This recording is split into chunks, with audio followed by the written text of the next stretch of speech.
6-Minute English. From BBC Learning English.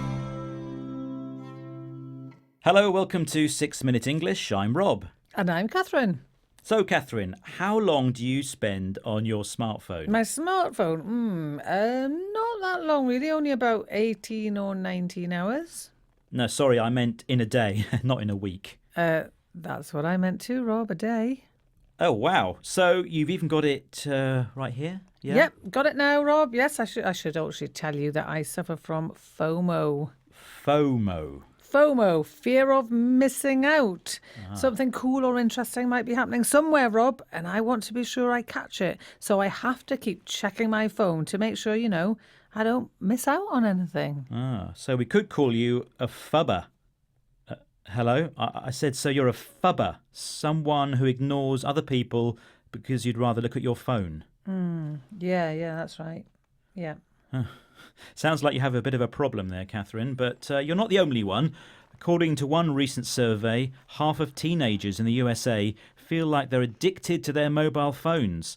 If you're addicted to something, you have a physical or mental need to keep on doing it. You can't stop doing it. You often hear about people being addicted to drugs or alcohol, but you can be addicted to other things too, like mobile phones. So, Catherine, do you think you're addicted to your phone? How long could you go without it? Catherine? Catherine? Yeah. Sorry, Rob. Yes.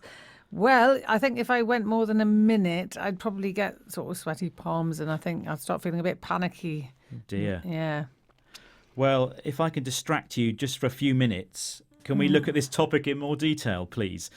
Let's start with a quiz question first, though. In what year did the term smartphone first appear in print? Was it A, 1995, B, 2000, or C, 2005? What do you think? Okay, you got my full attention now, Rob. Good. And I think it's 2000, but actually, can I just have a quick look on my phone to check the answer? No, that would be cheating. Well, for you, maybe not for the listeners. Spoil sport. Right, Jean Twenge is a psychologist who has written about the damage she feels smartphones are doing to society. She has written that smartphones have probably led to an increase in mental health problems for teenagers. We're going to hear from her now, speaking to the BBC. What does she say is one of the dangers of using our phones?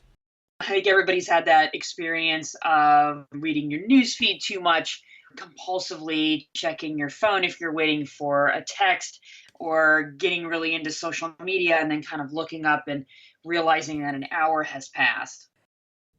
So what danger does she mention? Well, she said that we can get so involved in our phones that we don't notice the time passing. And when we finally look up, we realise that maybe an hour has gone. And I must say, I find that to be true for me, especially when I'm watching videos online.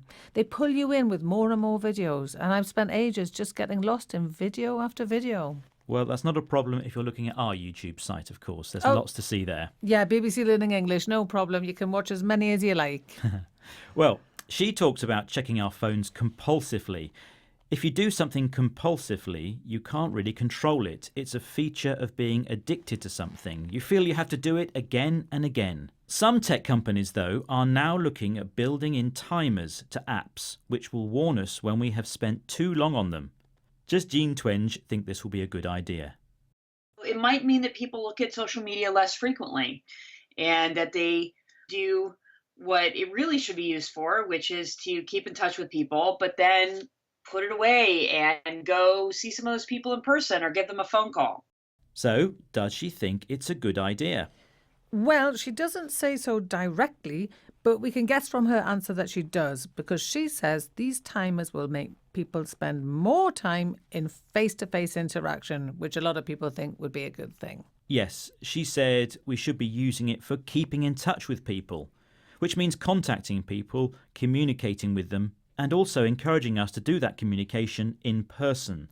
If you do something in person, then you physically do it. You go somewhere yourself or see someone yourself. You don't do it online or through your smartphone. Which nicely brings us back to our quiz question. When was the term smartphone first used in print? 1995, 2000 or 2005? What did you say, Catherine? I think I said 2005 without looking it up on my phone, Rob.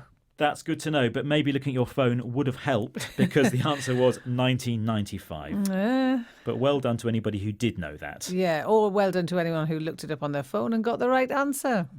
Right, before logging off, let's review today's vocabulary. Okay, we had FOMO, an acronym that means fear of missing out, something that I get quite a lot. And that also makes you a fubber. People who ignore the real people around them because they're concentrating on their phones. Yes, I do think I'm probably addicted to my phone. I have a psychological and physical need to have it. My smartphone is my drug. Wow. And you look at it compulsively. You can't stop looking at it. You do it again and again, don't you? That's sadly true, Rob.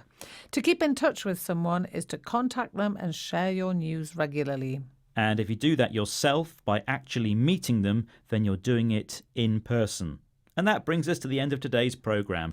Don't forget you can find us on the usual social media platforms, Facebook, Twitter, Instagram and YouTube, and on our website at bbclearningenglish.com. Bye for now. Bye.